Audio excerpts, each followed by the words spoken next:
함께하며 관계 회복이 갑니다. 반갑습니다. 전남 학부모 정책 모니터 단장을 역임한 신원섭입니다.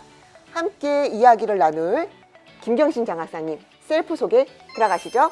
안녕하세요. 저는 전라남도 교육청 학생생활교육과에서 학교폭력을 담당하고 있습니다. 제가 요즘 가장 핫한 챗 GPT의 김경신 장학사님을 검색했더니 이렇게 나오더라고요. 김경신 교육학 박사는 회복적 정의 관점에서 학교폭력 사안 처리에 대한 전문가이다. 오, 챗 GPT가 인정한 그분 맞으시죠? 네, 쑥스럽습니다. 회복적 관점에서 학교폭력에 대해 관심 가져주셔서 진심으로 감사드립니다. 오늘 함께 나눌 이야기가 많은 분들께 도움이 되길 바랍니다. 김경신 장학사님, 이야기 본격적으로 들어가기 전에 요즘 아주 많이들 본 더 글로리 드라마를 학교폭력 전담 장학사 입장에서 어떻게 보셨는지 궁금하네요. 네, 송혜교 배우가 맡았던 어린 문동은의 몸에 난 상처, 집에까지 찾아와 괴롭히는 가해 학생들에게 당할 수밖에 없었던 처지, 그 누구의 도움도 받지 못하는 어린 문동은을 보면서 가슴이 많이 아팠습니다. 또한 어려운 과정을 거쳐 교사가 된 문동은이 가해 학생들을 찾아가 더 큰 폭력으로 복수하는 것을 보는 것도 무척 저는 힘들었습니다. 피해자가 가해자로 돌변해서 잔인하게 복수하는 것에 대해 문제의식을 느끼기보다는 평생의 꿈인 복수가 드디어 성공했다. 이것에 열광하는 국민 반응을 보고 뭔가 이게 잘못된 방향으로 흐르고 있지 않나 그런 생각이 들었어요. 네, 학교폭력 해결을 가해자 처벌로만 보는 분위기에서는 당연한 결과라고 할 수 있습니다. 드라마도 아이를 키우는 보호자 입장에서는 보면 인기 드라마 평가도 달라지네요. 학교폭력은 참 어렵고 힘든 주제예요. 장학사님, 그렇다면 학교폭력이란 무엇일까요? 네, 학교폭력이란 학교 내외에서 학생을 대상으로 발생한 상해, 폭행, 감금, 협박, 약치, 유인, 명예훼손, 모욕, 공갈, 강요, 강제적인 심부름 및 성폭력, 따돌림, 사이버 따돌림, 정보통신을 이용한 음란, 폭력 정보 등에 의하여 신체, 정신 또는 재산상의 피해를 수반하는 행위를 말합니다. 법은 언제나 어려워요. 집에서 형제들도 이렇게 막 치고받고 싸울 때가 있어요. 그런데 금방 화해하고 언제 그랬냐는 듯이 즐겁게 놀아요. 보호자 입장에서는 이것을 학교 폭력으로 봐야 할지 커가는 과정에서 있는 다툼일지 애매할 때가 있어요.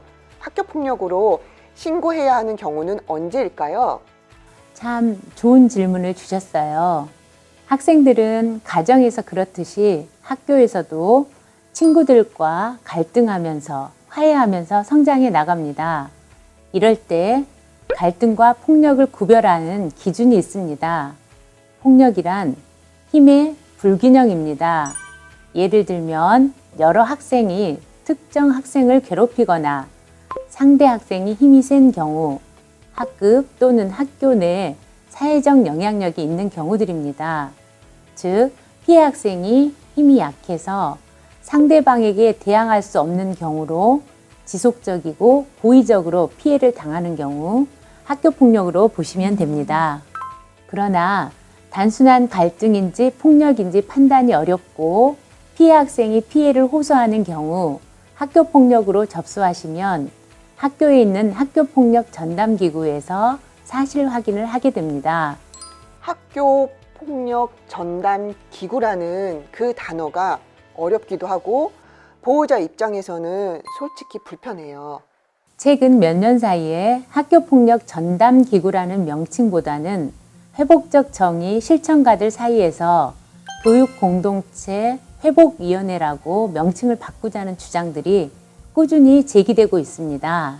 교육공동체 회복위원회. 좋아요. 훨씬 평화롭게 문제를 해결할 수 있을 것 같은데요. 네, 맞아요. 현재의 학교폭력법에 의하면 피해 학생의 치유와 회복보다 매뉴얼대로 학교폭력을 잘 처리했는지가 중요합니다. 또한 가해자의 처분이 결정되면 사안이 종결되는 구조를 가지고 있습니다.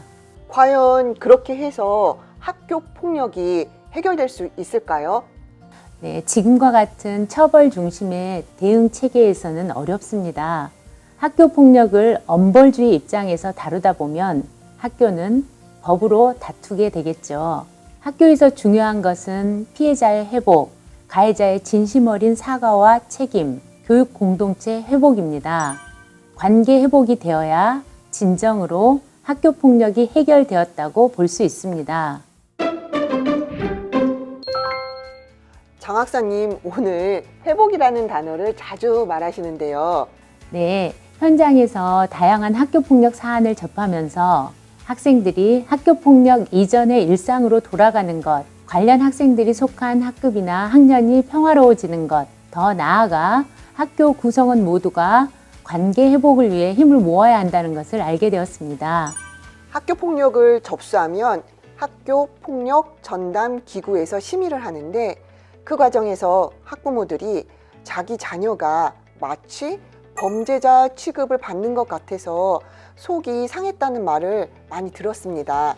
학교 폭력 전담 기구라는 명칭에 대한 고민이 이 시점에서 필요합니다. 네, 가능하다면 명칭은 관계 회복을 강조하는 방향으로 바꿔야 된다고 그 생각에 동의합니다. 우리 모두 교육 공동체 회복위원회처럼 관계 회복의 철학을 담고 있는 단어로 변경하는 것을 제안하면서 1탄 학교 폭력 관계 회복이 답이다 마칩니다. 2탄에서는 학교 폭력 예방 및 자녀와 소통하는 법의 이야기를 나누도록 하겠습니다. 2탄 잔소리 멈춤 공감 시작에서 만나요.